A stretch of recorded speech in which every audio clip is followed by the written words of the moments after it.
రాజకీయాలు ఎంత గబ్బుగా తయారైనా నెత్తి మీద కాలు పెట్టి దొక్కేటోళ్ళు సొంత పార్టీలున్న పక్కల బల్లె తిరగ కుట్రలు చేసేటోళ్ళ గూడి నడిచిన మాజీ మంత్రి జీవన్ రెడ్డి మంచి నాయకునిగానే ఉన్నాడు.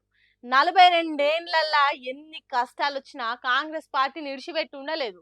కానీ ఓపిక పట్టి పట్టి పట్టి యాస్తకొచ్చి ఇలా కాంగ్రెస్ పార్టీ కాడే కిందెత్తేసిండు. ఎందుకు అంత విరక్తి కలిగింది, ఎందుకు ఓపిక నశించింది అనేది చెప్తున్నాడు ఆయన. నేను నాకు అర్హత లేకనా అడే వాడు పోచాల శ్రీనివాసుడు బతకచ్చినోడు ఆడికి ప్రభుత్వ తలగాదారు వాడేవాడే అదే పోచా ఈ 20 మాసాలలో ఆవిడ ప్రభుత్వ సలహాదారు నియామకం అయిన తర్వాత ఆవిడ ప్రభుత్వానికి ఇచ్చిన సలహాలేంటి చెప్పవే. నువ్వు వ్యవసాయ రంగాలు ఏం సలహాలు ఇచ్చినవే నువ్వు అంటే ఏంటి? నీ అడుగులకు ఎవడు మడుగలు ఒత్తుతాడో వాడికి పదవులు. నేను అడుగుతున్నా, ఎవరా ఇవేం నరేందర్ రెడ్డి?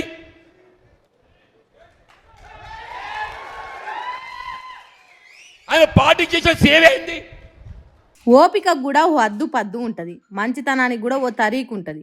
కానీ 42 ఏళ్ల నుంచి కాంగ్రెస్ పార్టీ కండువ కప్పుకొని కష్ట నష్టాలకు ఓర్చి పార్టీలుంటే వాడెవడు? పోచారం శ్రీనివాస్ ఎవడు? వేం నరేందర్ రెడ్డి ఎవడు? వాడు వీడు ప్రభుత్వానికి సలహాదారులా? వాళ్ళు ఇచ్చిన మహా గొప్ప సలహాలు ఏంటియో, వాటితోని సర్కారేలుగా పెట్టిన ఉద్దారకం ఏంటిదో మరి అన్నట్టు ముక్కు ఉబ్బించుకుంటా కోపం ఎల్లగాక్కిండు. అబ్బో, ఈ రోజులల్లా మంచితనం పనికి రాదనేది సీఎం రేవంత్ రెడ్డి నేర్పిండు.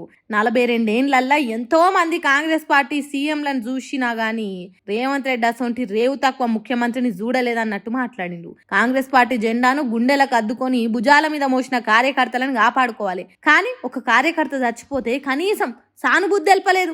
కాంగ్రెస్ కార్యకర్తల కష్టం లేకుంటే నేను సీఎం అయినవా?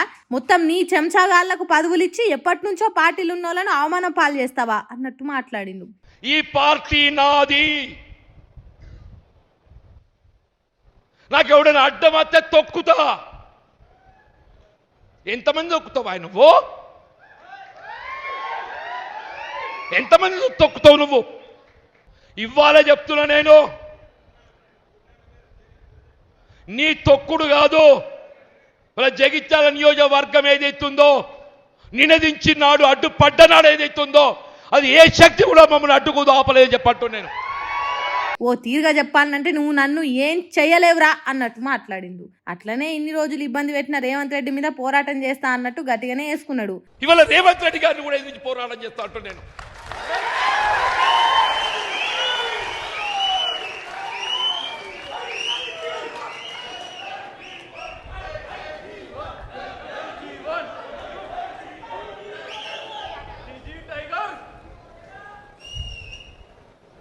నీతో తొక్కబడు అణగదొక్కబడ్డ దానికంటే ఎదిరించి పోరాడతారు పోయేదేమున్నదే?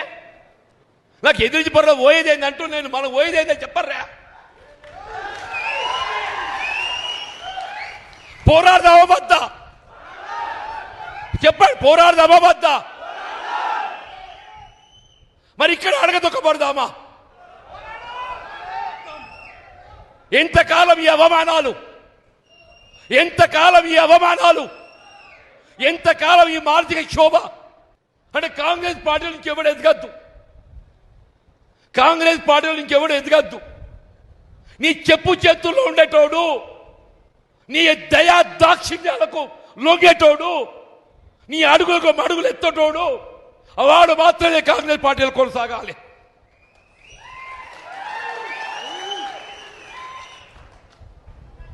నిన్ను ఎదిరించేటోడు, రాహుల్ గాంధీ ఆలోచనకు అనుగుణంగా నడిచేటోడు. ఎవరిని అడగదొక్కుతున్నావే?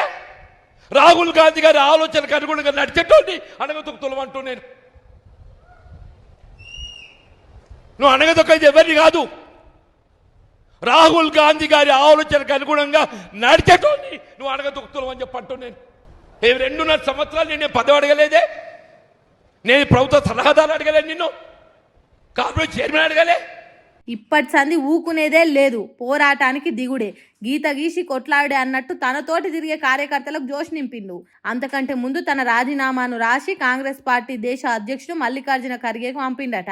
మరి రాజీనామా అయితే కాంగ్రెస్ పార్టీకి వేసిండు గాని తర్వాత ఏ పార్టీకి పోతాడనేది ముందు ముందు చూడాలి. చాలా మంది అయితే బీఆర్ఎస్ పార్టీ దిక్కే చూస్తున్నాడు.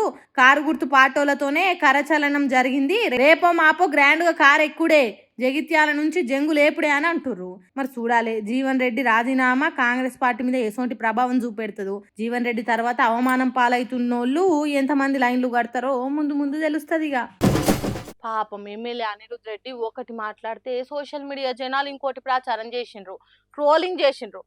అందుకే అసెంబ్లీ సాక్షిగా తను ఏం మాట్లాడిండు, తన మనసులో ఉన్న మాట ఏంటిదో ఆయననే చెప్తున్నాడు ఇన్నూరు. పాపం అనిరుద్ రెడ్డి మేలు చేయబోతే కీడు జరిగింది అన్నట్టు ట్రోలింగ్ చేసిండ్రట.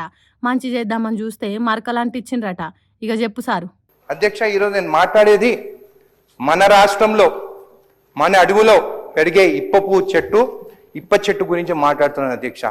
ఈ ఇప్ప చెట్టు నుంచి వచ్చే పువ్వుతోని ఏదైతే స్పిరిట్ తయారు చేస్తారో దాని ఇప్ప సూరా అనొచ్చు, ఇప్ప టకీలా అనొచ్చు, ఇప్ప లిక్కర్ అనొచ్చు అధ్యక్ష. నేను సారాని మాత్రము అందరు కించపరిచి దేశీ లిక్కర్ అని చెప్పి ఈ సారా పేరు కించపరిచినట్టు మాట్లాడుతున్నా అధ్యక్ష. సారా తెలుగులో మాట్లాడుతానేమో చీప్ లిక్కర్, అదే ఇంగ్లీష్ లో విస్కీ మాట్లాడితే మాత్రము అది మంచి లిక్కర్ అని చెప్పి అందరు మాట్లాడుతున్నారు అధ్యక్ష. అది మంచిది కరెక్ట్ కాదని చెప్పి తెలియస్తుంది. తాను ఒకటి కోరితే దైవం ఇంకోటి తెలిసింది అన్నట్టు సారా మంచిదని చెప్తే దాన్ని ట్రోలింగ్ చేసిండ్రు.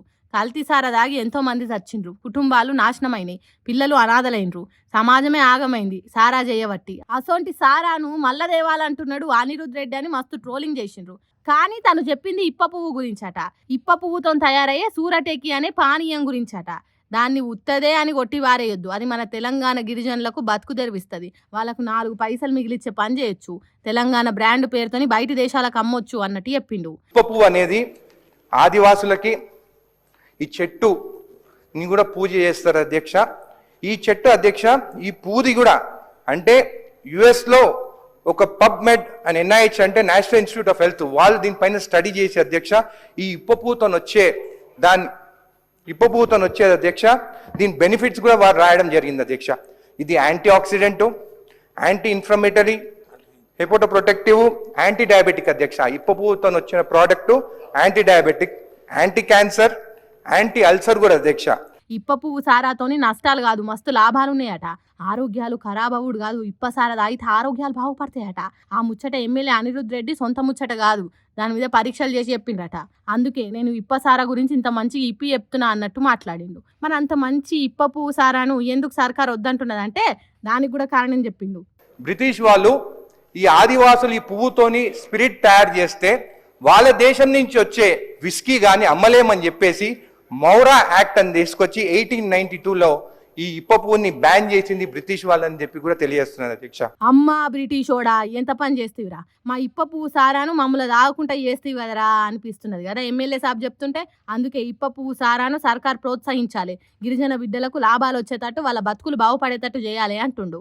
ఆరోగ్యానికి ఆరోగ్యం, ఆదాయానికి ఆదాయం, అడవి బిడ్డలకు మేలు చేసిన వాళ్ళం అవుతాం కాబట్టి సర్కార్ అటు దిక్కు ఆలోచన చేయాలి అంటుండు. మరి రేవంత్ రెడ్డి సారు మనసులో ఏమున్నదో మళ్ళా సారా ప్యాకెట్లు తీసుకొస్తే ఎట్లుంటది, కల్తీ జరిగితే ఇంతమంది పానాలు పోతాయి అనేది కూడా ఆలోచన చేసి నిర్ణయం తీసుకోవాలి. చూడాలి ఏమవుతుందో.